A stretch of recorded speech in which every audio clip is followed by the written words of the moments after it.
Cheers, I do buckaroos. How the heck are you? I've got a new one that just came out on their 21st anniversary last Sunday. It is the Grand Cru, a bourbon barrel aged Grand Cru dark beer with tart cherries. Vintage 2022, it says. Bourbon barrel aged dark beer with tart cherries after 2 years. 2 years, man. 2 years of aging in bourbon barrels and tanks on tart cherries. Our brewers are very excited to release our Grand Cru. This is a tawny colored beer with a slight fruity tart cherry character, complemented by notes of bourbon, dark malt, and oak. Pour in a glass for optimal aroma and flavor. Well, I did. I'm using a glass that I picked up recently. So I've got two of these that are exactly the same. One of them I got on Black Friday for buying two 4-packs of their Zari 9. The other one I got this last Sunday from their 25th anniversary. So I don't know which one of the two this is, because like I said, they're exactly the same. They're 12-ounce glasses, you can see.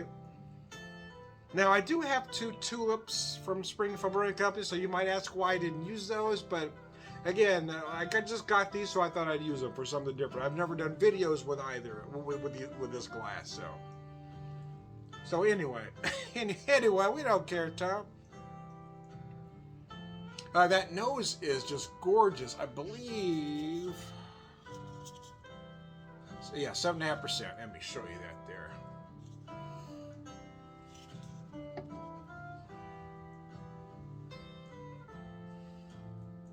You do feel those bourbon barrel notes on the nose. Wow, you really do in a great big way. Feel those tart cherry notes. A lot of that bourbon barrel comes through. A lot of vanilla, some toffee, or caramel, depending on how you feel it. I'm getting a lot of vanilla and oak on the nose, though. I really am.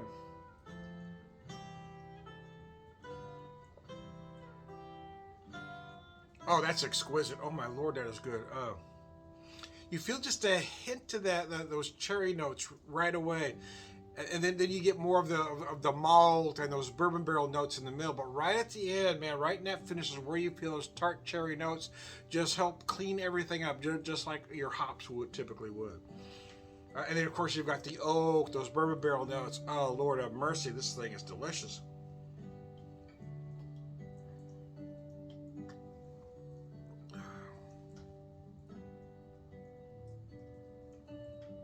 I'm doing a ham for dinner, so I probably won't. But if I was doing maybe a lesser cut, if I couldn't afford like prime rib, but I wanted a good steak, if I was doing like a tri-tip or even a flank steak, this would be awesome as part of a marinade.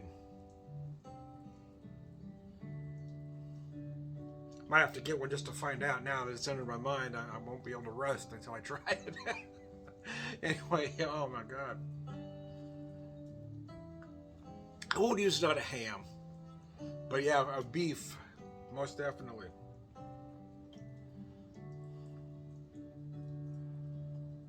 Yeah, there are times I really wanted a prime rib because this is my favorite cut.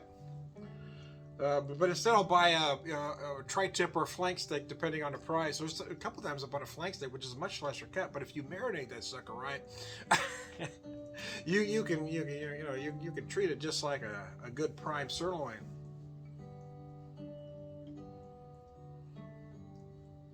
Poor people tricks, You want that good cut, but you can't quite afford it. There are things you can do. I mean, you don't need to marinate a prime rib. Just dry rub it nice. You don't need to marinate a prime rib. It doesn't need it. It's too much flavor in there, or enough flavor in there, I should say. Ribeye, yeah, you don't need to marinate that.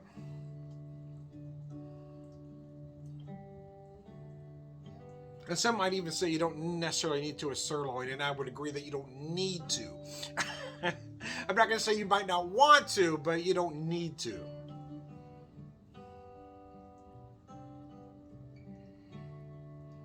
Yeah, good flank steak. or even a tri-tip that you want to cook kind of medium rare. Get a nice marinade on there, and it'll hold up. I'm telling you, it'll hold up just like if you buy a good quality. If you buy a good prime tri-tip, it'll hold up just like it's a prime sirloin. Trust me.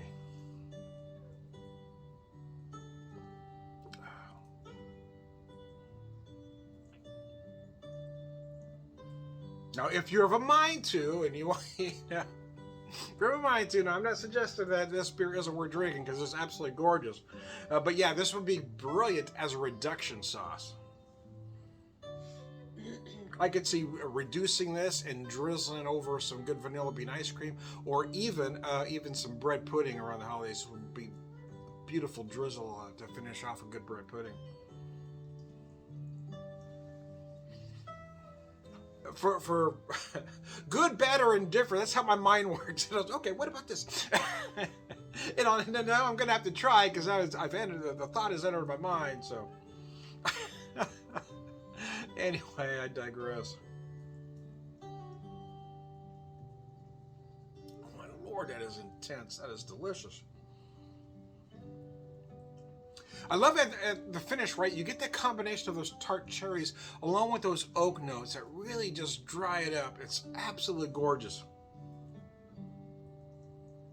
The tart cherry notes are there, but not so much where it's overpowering the rest of the beer. So that I like. In so many cases, when other ingredients are used, it overpowers the beer and you can't tell what that original beer was. You can definitely tell this is a good Grand Cru, but the addition of those tart cherries and then the oak really takes it in a whole other direction. Oh man, that was delicious.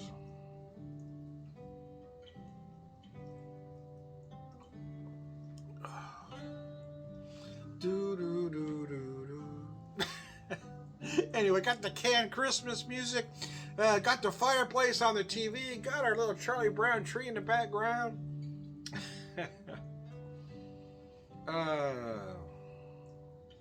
We're festive up here at the Beer Whisperer house, man. And do a ham. I'm going to keep it simple for Christmas because it's just the wife and I. I've actually decided I'm going to do the same thing I did last year and cook my ham on Saturday, Christmas Eve. That way everything's cooked. I'm just going to keep a simple meal Saturday, just a ham, some mashed potatoes and gravy, and maybe something else. I haven't decided the other side dish, but and then maybe add a couple extra fresh sides on Christmas Day to the ham. That way it's all cooked. I don't need to use the oven for a couple, 3 hours. It's going to reheat lightly and be ready to go. So neither my wife or I has to work that hard on Christmas Day. Did that last year and I believe it worked. Because we weren't in a hurry on Christmas Eve, right? I was able to put that thing in, get it cooked, have a little bit for dinner, and then the next day, we had a Christmas dinner. I was able to do a couple extra sides, put it all together. My wife typically does the salads. I typically do the hot sides. She does the cold sides. And any desserts, so we'll see. We don't, we're not sure what we're gonna do. There's no need to do a lot because, like I said, it's just her and I. So, and quite frankly, in all honesty, when we cook a ham, we're thinking leftovers, right? I'm thinking, okay, Monday we could do some ham salad. Do some ham salad. I love scalloped potatoes and ham. She hates it, but I'll probably do at least a small batch of that. For me, because it's kind of a comfort food because I grew up eating it a lot as a kid. But yeah, I'm thinking, getting everything cut off that bone, and so I've got some soup ideas. Of course, gonna do some bean soup, but yeah. So I'm thinking, okay, once I get this cooked, then I can make some ham salad. I can cut it off the bone, make some bean soup. I'm already thinking in that direction. We both love ham salad, so. And my wife has mentioned doing some ham hash as well, so that'll be good. Because I love hash of any kind. Corned beef, roast beef, pork. Any leftover meat can be ground up into hash. Don't let them tell you any different. Hash doesn't have to be corned beef, man. It's anything. Anything you got left over. I've even made turkey hash from Thanksgiving. Any leftover meat can become hash, man.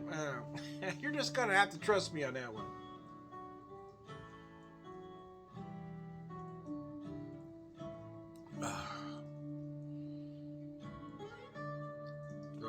Those bourbon barrel notes are insane, man. It is absolutely gorgeous. It's only 7.5. I say only 7, yeah. Because anything under 8 isn't only. For me, it's got to get to 8% to get to, you know, imperial or double status. 7.5 is good. A little bigger than your, you know, your session beer, obviously, but not quite to that double or imperial level. It's right there at 7.5, sort of teetering. Oh, excuse me. Oh, mercy, excuse me. Hope I didn't get any on you. Anyway, I digress. Bring it back, Tom.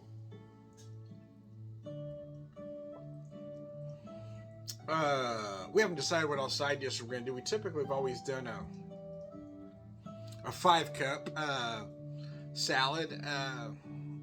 And then my wife and kids always enjoyed pistachio salad, which I've always referred to as Martian puke because it's green, you see. I affectionately call it Martian puke. I don't know if she's going to do one of those this year or not. It's hard to tell. It's hard to tell with us how festive we choose to get. It's not always easy for either of us to deal with the holiday. So I find ways to, you know, I try to find humor in everything. It's the only way I can cope. Anyway, I digress. I am Tom, the Beer Whisperer, Beer Evangelist. I almost forgot who I was there for a second. Tom, the Beer Whisperer, Beer Evangelist. Prolific beer drinker, preferred wisdom man.